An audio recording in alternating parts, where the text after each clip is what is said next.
जय यीशु। पवित्र रोज़री माला में 4 भेद हैं। उनमें से एक भेद है दुख का भेद, जिसमें हम प्रभु यीशु का दुख भोग और मरण के बारे में स्मरण करते हैं। आइए इस भेद के बारे में हम सिस्टर मेलिनी श्रद्धा से समझें।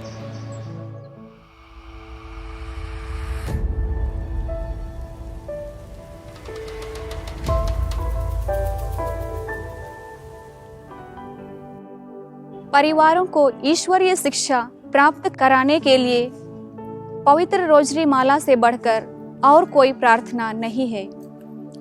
प्यारे दोस्तों, आज मैं पवित्र रोज़री माला में दुख के भेद के प्रमुखता के बारे में बोलना चाहती हूँ। रोज़री में शरीर और आत्मा है जो हमें जीवन प्रदान करता है।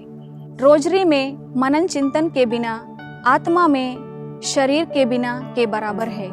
रोज़री माला विनती करना, माँ मरियम के साथ ईश्वर में श्रद्धा रखना है। जो हम माँ मरियम तथा प्रभु यीशु के जीवन की घटनाओं के द्वारा अपने आप को ईश्वर से जोड़ते हैं। दुख का भेद हमारे जीवन में शक्ति और प्रेरणा लाता है तथा हमारे जीवन के सभी कठिनाइयों को दिल से स्वीकार करने का साहस देता है। जैसे कि माता मरियम ने और प्रभु यीशु ने ईश्वर की इच्छा को अपने जीवन में पूरा करके हमें दिखाया है। यीशु के दुख के साथ साथ माँ मरियम ने भी काफी कष्ट अपने जीवन में उठाया है। ईश्वर के माँ बनने के बुलाहट से लेकर प्रभु यीशु के क्रूस मरण तक माँ मरियम ने अपने तथा अपने पुत्र के दुख को ईश्वर की इच्छा मानकर खुशी से स्वीकारा है। माता मरियम जीवन के हर मुसीबतों को ईश्वर की इच्छा मानकर उसे पूरा की। इसीलिए हम पवित्र रोज़री माला में माँ मरियम को आदर और सम्मान देते हैं। आदन वाटिका प्रेम, शांति और खुशी का जगह था और गेत्सेमनी वाटिका दुख का।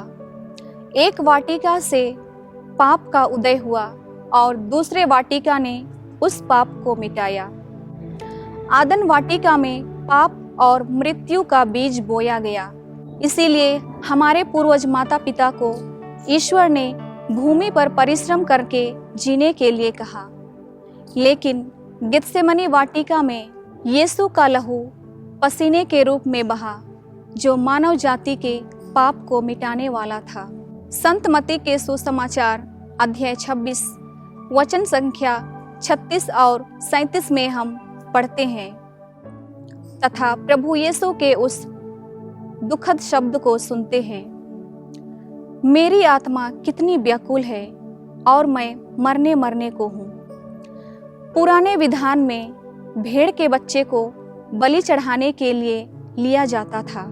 उस बेचारे मेमने को कुछ भी पता नहीं होता था कि उसके साथ क्या होने वाला है और उसे क्यों लिया जा रहा है। लेकिन ईश्वर के मेमने को, जो गेत्सेमनी बगीचे में खून का पसीना बहा रहा था, उसे सब कुछ पता था कि उसके साथ क्या होने वाला है और उसको किस तरह से मृत्यु का सामना करना पड़ेगा। ऐसी स्थिति में प्रभु यीशु ने अपने पिता से प्रार्थना की, हे पिता, अगर आप चाहें तो यह प्याला मुझसे दूर हटा दीजिए, लेकिन मेरी इच्छा नहीं बल्कि आपकी ही इच्छा पूरी हो। यीशु जानते थे कि यह दुख सजा नहीं लेकिन मानव जाति की पाप मुक्ति के लिए है और उसके बुलाहट का यही मिशन है। जब यीशु को गेत्सेमानी बारी से सिपाहियों ने पकड़कर पिलातुस के सामने पेश किया, पिलातुस ने उस पर कोई दोष नहीं पाया और ना ही राजा हेरोद ने। फिर भी पिलातुस ने यीशु को कोड़े मारने का आदेश दिया। सिपाहियों ने यीशु को कोड़े मारकर लहूलुहान कर दिया तथा उसे घसीटते हुए आंगन में ले गए। वहां उसको एक बैगनी वस्त्र पहनाया और उसके सिर पर कांटों का मुकुट रख दिया तथा उसका मजाक उड़ाया। उन्होंने यीशु के गालों पर थप्पड़ मारा, थूका और उसके सामने घुटने टेककर कहने लगे, यहूदियों के राजा प्रणाम। जितना भी उसको दुख देना था और नीचा दिखाना था, सिपाहियों ने उसके साथ किया और दुनिया के सारे पापों के साथ यीशु अपने कंधे पर भारी क्रूस ढोते हैं और कलवारी पहाड़ी पर अपनी जान मानव मुक्ति के लिए कुर्बान कर देते हैं। असली सोने की परख तपती हुई आग में होती है और अच्छे इंसान की परख दुख की घड़ी में। यह एक महान चिन्ह है जो प्रभु यीशु को प्राप्त हुआ। यीशु के क्रूस मरण से ही दुनिया को पापों से मुक्ति मिली। यीशु का दुनिया के लिए जो प्यार था वह क्रूस पर समर्पित था।